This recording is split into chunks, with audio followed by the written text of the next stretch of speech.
contorno de la cabecita se puede ver el hueso de la calota que todavía no está calcificado. Por eso es que nosotros podemos con el ultrasonido mirar las estructuras internas encefálicas en esta época de la gestación. ¿Ya? La calota aún no está calcificada y vemos también un perfil normal, un hueso nasal normal, perfil normal, no hay hipoplasia maxilar.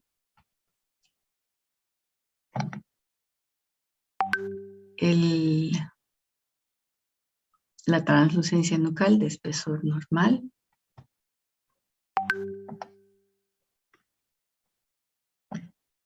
Y comparamos ese perfil con este corte también, que es un corte sagital a nivel de la cabecita fetal, y vemos cómo no hay calota y no hay formación de estructuras encefálicas, ¿ya? Esto es la anencefalia, que la podemos detectar de manera bastante temprana en las gestaciones, y debemos nosotros sí o sí detectarla para que pues el médico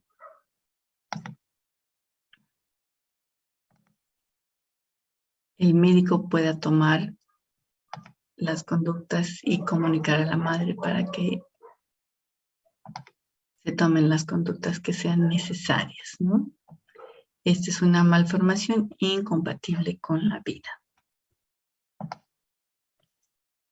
Existen distintas legislaciones para los países que pues norman la interrupción o la prohibición de la interrupción de los embarazos con patologías fetales que son incompatibles con la vida. Dependiendo del lugar, pues se toman acciones, y cuanto más temprano se detecte esta patología, pues se pueden también hacer decisiones tempranas que conllevan menos riesgo para la paciente, ¿no es cierto? Yo he hecho mi especialidad de imagenología en Chile, la parte de valoración fetal y del embarazo la he hecho en un hospital de referencia en Chile. En Chile la legislación prohíbe, no permite el aborto, por lo tanto a estas pacientes se les hacía un seguimiento hasta que el embarazo termine de forma natural o la incompatibilidad termine en un óbito también de forma natural, ¿no? Y recién se podía intervenir a la paciente. Académicamente, pues, brinda mucha información, ¿no es cierto?, para los que estamos estudiando. Sin embargo, pues, hace necesario que estos pacientes tengan un aparato de apoyo, ¿no?, a la gestación patológica de los pacientes, especialmente con psicólogo y controles médicos muy frecuentes, ¿no es cierto?, para dar el apoyo psicológico que necesita el paciente que está llevando un embarazo que conoce que es patológico, ¿no? Es bastante complicado de hacerlo. Nuestra legislación en estos casos, hasta donde yo conozco, sí permite en estos casos los abortos terapéuticos. Entonces es importante conocer y hacer conocer también a los pacientes sus posibilidades, ¿no? Bien, vamos a seguir hablando de un poquito de malformaciones del sistema nervioso central, el síndrome de Dandy-Walker, donde vemos que hay una agenesia parcial o completa del cerebelo, ¿no es cierto? Se puede ver esto en corte sagital. Este es un corte de resonancia magnética, por si acaso, donde vemos la fosa posterior craneana vacía y solamente ocupada por un vermis completamente hipoplásico. Aquí tenemos un corte en ecografía, ¿no? Se supone que este bebé ya nació y le hicieron esta resonancia, ¿no? Y antenatalmente vemos esto, es una ecografía fetal en la cual vemos lo mismo. Vemos aquí el cerebelo, pero está incompleto, solamente vemos los hemisferios cerebelosos, y aquí en la línea media donde debería estar el vermis no hay vermis, ¿no? Y un aumento de tamaño de la fosa posterior llena de líquido. Defectos también podemos ver defectos de la pared abdominal. En este caso vamos a ver el onfalocele, gastrosquisis, venta de Cantrell, defectos pericárdicos del diafragma, del esternón. Aquí vemos una ecografía, corte en plano axial, un defecto en la pared torácica, el corazón está por fuera, es un corte de 4 cámaras, un esquema de dónde debería estar localizado el corazón, ¿no es cierto? Incompatible con la vida también. Importante también en segundo y tercer trimestre de embarazo, la localización placentaria para poder para poder planificar la vía de parto. La placenta previa es importantísimo de poder diagnosticarla para evitar complicaciones. Puede ser completa, parcial, marginal. La clínica clásica tenemos que conocerla, tenemos que preguntar siempre al paciente al momento de hacer ecografía para ver si existe alguna clínica y poder buscar dirigidamente una causa, ¿no? Aquí vemos imágenes de una placenta con inserción baja. Aquí está el canal cervical, orificio cervical. Vamos a agrandar esto ahí. Canal cervical en corte longitudinal, orificio cervical externo, orificio cervical interno. Esta es la bolsa con líquido amniótico. En la parte posterior de la bolsa está la placenta, es una placenta posterior que está alcanzando el nivel del segmento. Esta es la pared uterina. Y vemos que el reborde inferior del segmento está muy cerca del orificio cervical interno. Acuérdense que el segmento es la porción más inferior del cuerpo uterino, que es el que más sufre modificaciones en tamaño, se elonga más, se distiende más en el segundo y tercer trimestre. Por lo tanto, una placenta que está insertada en el segmento no tiene tanta elasticidad como la pared uterina, por lo tanto va a haber ruptura de pequeños vasitos, va a haber sangrados en este tipo de placentas de inserción baja. Sin embargo, incluso el parto puede ser normal, ¿no es cierto? Porque no hay una oclusión real del orificio cervical interno. En el caso de las placentas marginales, aquí tenemos el orificio cervical interno, canal cervical, y el contorno inferior de la placenta se encuentra muy, muy cerca, contactando, pero sin ocluir el orificio. Igual puede producir sangrados, ¿verdad? Perdón. Y en el tercer caso, vamos a subir esto aquí. Tenemos una placenta, aquí tenemos el orificio cervical interno, cervical externo,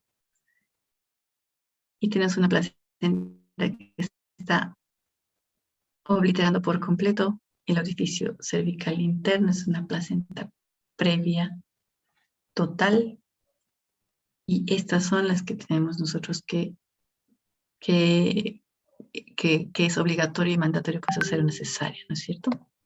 Debemos diferenciarlas, debemos hacer el seguimiento. También podemos y debemos nosotros en los embarazos podemos verificar la longitud del cuello uterino, si está cerrado, si está abierto. La longitud normal en el embarazo no patológico es de 3 centímetros hasta 2.5 centímetros de longitud. Eso es lo normal como mínimo. Aquí vemos un conducto o un canal cervical completamente cerrado, que es lo normal, con una longitud normal.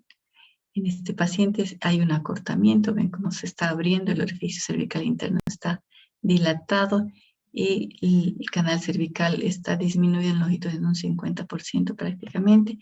Aquí 2/3 partes del canal cervical ya están dilatadas, está protruyendo y herniándose, saco gestacional con líquido amniótico, y aquí mucho más, ¿no? Estas son incontinencias cervicales, y pues probablemente esto va a terminar un parto prematuro por incompetencia cervical.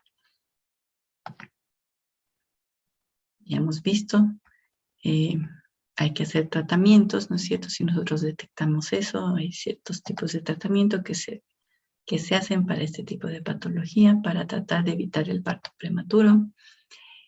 También vamos a evaluar el volumen de líquido amniótico en el primer trimestre. Tenemos que ver que la proporción entre las partes fetales y la cantidad de líquido pues es esta, ¿no es cierto? Mucho más líquido que partes fetales, y a medida que avanza la gestación va a ir cambiando esa proporción y va a ser mayor el volumen fetal que el volumen de líquido amniótico. Sin embargo, en el primer trimestre esto es lo normal, y si vemos una proporción distinta con un polo embrionario de mayor volumen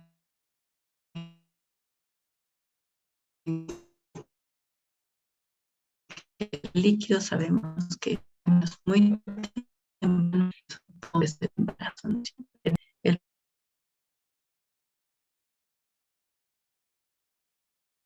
Hacer las ecografías, el cordón umbilical también tenemos que valorarlo, sabemos que tiene 3 vasos, debemos confirmar eso porque los cordones que tienen menos de 2 vasos, como por ejemplo cuando son monoarteriales, se asocian en un 50% a anomalías fetales. Tenemos que verificar también si existe una circular de cordón alrededor del cuello, porque esto es una indicación de cesárea, ¿no es cierto? Porque puede haber una complicación y falta de descenso del polo cefálico en el canal del parto. Ya la valoración del bienestar fetal es muy importante en el segundo y tercer trimestre, no solamente en el embarazo normal, sino mucho más en el embarazo patológico. ¿Cómo vamos a realizar una valoración del bienestar fetal? Primero, si está creciendo adecuadamente, que lo hacemos con la biometría, y segundo, podemos utilizar el perfil biofísico. Valoramos tiempo adecuada del líquido amniótico. También tenemos la velocimetría Doppler. Este método, pues, lo vamos a utilizar más que todo solamente en el embarazo patológico, que nos va a tener un valor predictivo muy bueno. En un embarazo no patológico, el valor predictivo de alguna complicación es prácticamente 0, por lo cual no se lo recomienda utilizarlo, ¿no? Entonces, ¿cuáles son los embarazos de alto riesgo en los cuales sí vale la pena y es útil realizar la velocimetría Doppler para la valoración del bienestar fetal? Son los embarazos en los cuales hay una restricción del crecimiento fetal uterino, en la enfermedad hipertensiva del embarazo, ¿no es cierto?, en las pacientes con diabetes gestacional y en los embarazos gemelares. Este es un pequeño esquema de cómo nosotros debemos dirigir nuestra vigilancia antenatal durante el embarazo, seleccionar nuestros pacientes, ¿no es cierto?, si es un embarazo de alto riesgo, de bajo riesgo, realizar o no realizar el Doppler, ¿no es cierto?, solamente los embarazos de alto riesgo. Si está alterado el Doppler, vamos a tomar ciertas conductas. Si está normal, continuamos con seguimiento, ¿no es cierto?, y así vamos acompañando el embarazo. Un resumen de cuáles son los objetivos de cada ecografía, ¿no es cierto?, para qué nos sirve cada ecografía. Resumen de las ventajas, ya hemos hablado de esto. Y las desventajas, ¿no? Es importante saber que la realización adecuada, con información adecuada y resultados óptimos de las ecografías, pues son operador dependientes. Si el operador no sabe buscar lo que tiene que buscar, no sabe medir donde tiene que medir, el resultado de una ecografía no va a ser el ideal, ¿no es cierto?, no el que buscamos, ¿ya? Bien. Eso es todo. Entonces, chicos, con eso terminamos esta parte, terminamos la clase. Si hay alguna pregunta.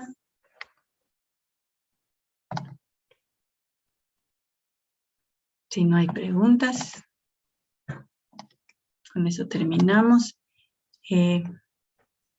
Creo que tenemos algunos minutos de clase. Por favor, a las personas que pasan prácticas conmigo, los 2 grupos, le pido a a Franz y a Elvis. Vamos a irnos al